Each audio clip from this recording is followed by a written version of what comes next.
Hello, this is the test video for K17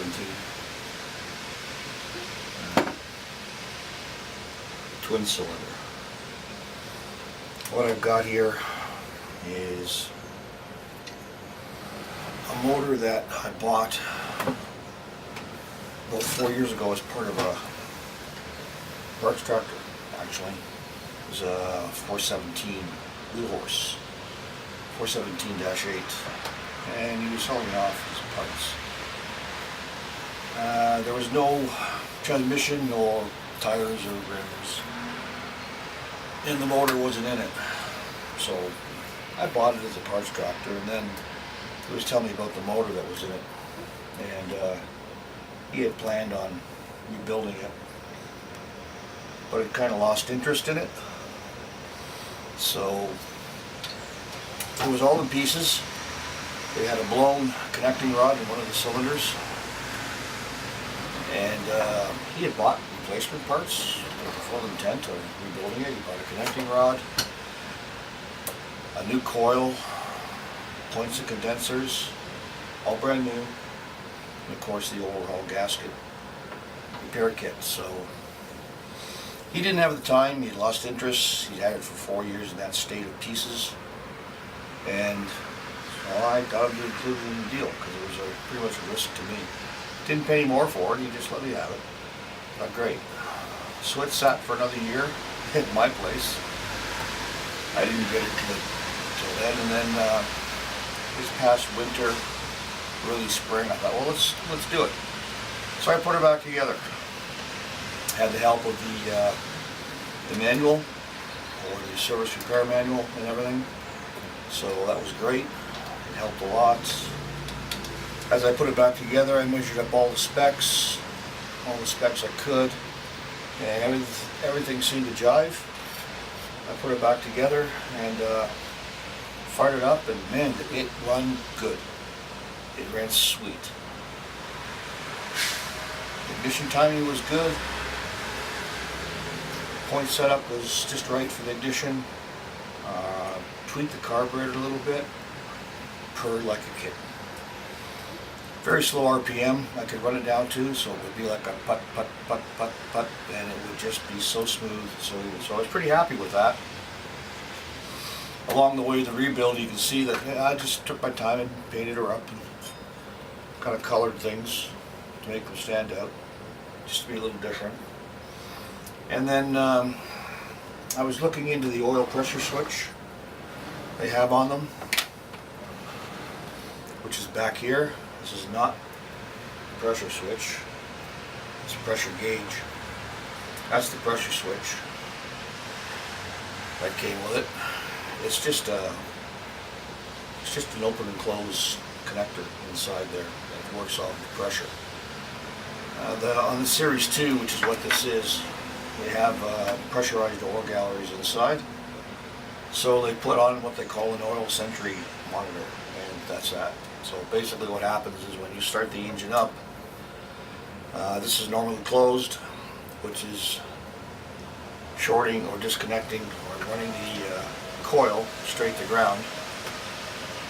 And when it develops pressure at about 25 psi, I think it is, it opens up and it allows your power to flow through the coil. So I didn't want that, just because.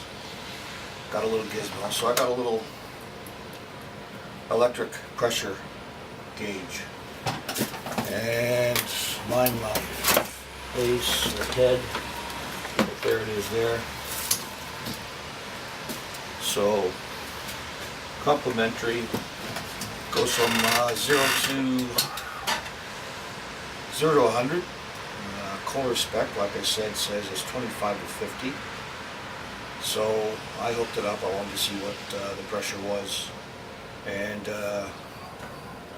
well, that's not supposed to look like that. I'll tell you about that later in the video. But after I got this hooked up and running, within, I don't know, a minute, maybe tops, just while I was watching and looking at what the pressure was doing, I heard something go in the engine. And I stood there in stun for about 30 seconds and then instinctively just shut it off. I didn't know what to think. I looked all around the outside, didn't see anything that hit something. I didn't want to start it again, so I ran the cylinders back and forth and I checked them out, and everything is filled tight, filled okay, filled the way it should. And then I was happened to be looking down the oil fill tube back here, right down in there, and I could not see the governor, one of the governor sides, and it's clearly visible when the engine stopped. It obscures about a quarter of that hole. It wasn't there. So my heart dropped, as I thought that when I got this engine in pieces, there were only two things that I didn't take out. That was the oil pressure wheel and the governor assembly at the back there. It was in the engine. I looked it over, everything looked fine, so I thought, well, why mess with it? I even took the time to measure the end play in the plastic gear that runs the oil pump. It was good, so leave well enough alone. You know, if it ain't broke, don't fix it. That's what I thought. But anyway, I'm to the point now that, well, I know that something's broken. So I'm going to tear this thing down, and this video, what I'm going to do is, I'm not going to tear it down to individual parts. I'm going to try to take it apart in sub-assemblies. I'm going to try to take the manifold off as a unit.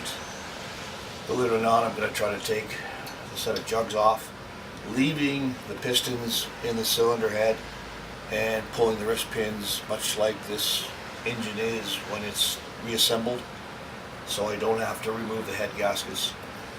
Of course, the flywheel and all the rest of it comes off, so I can split it apart, and then you and I can both look and see what's inside, and then go through the assembly again. So I hope you like it. If you do, please comment. I'll do more.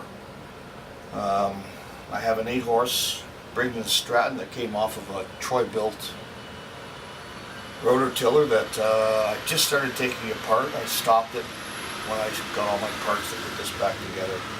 The last part came in. It's a muffler. I haven't unboxed it yet. It's used, right? It's so hard to find a new one, and a new one's like $200–300, and I'm not doing that if I could find one. So I got to use one for a good price. It just arrived this morning. Haven't unboxed it. We'll unbox it together and see what a used muffler looks like for one of these things. Okay, so what I'll do is I've already taken the shrouds off, the sides and the front before I started to do this. So what I'll do is I'll loosen up some nuts. That's the way I handle this. I'll loosen up the various bolts and nuts that take things off, and then I'll bring you back and we'll show you the actual disassembly of the parts. Okay, hope you enjoy it, and welcome to part 1. It'll probably be 4 parts, maybe 5. Okay, see you soon.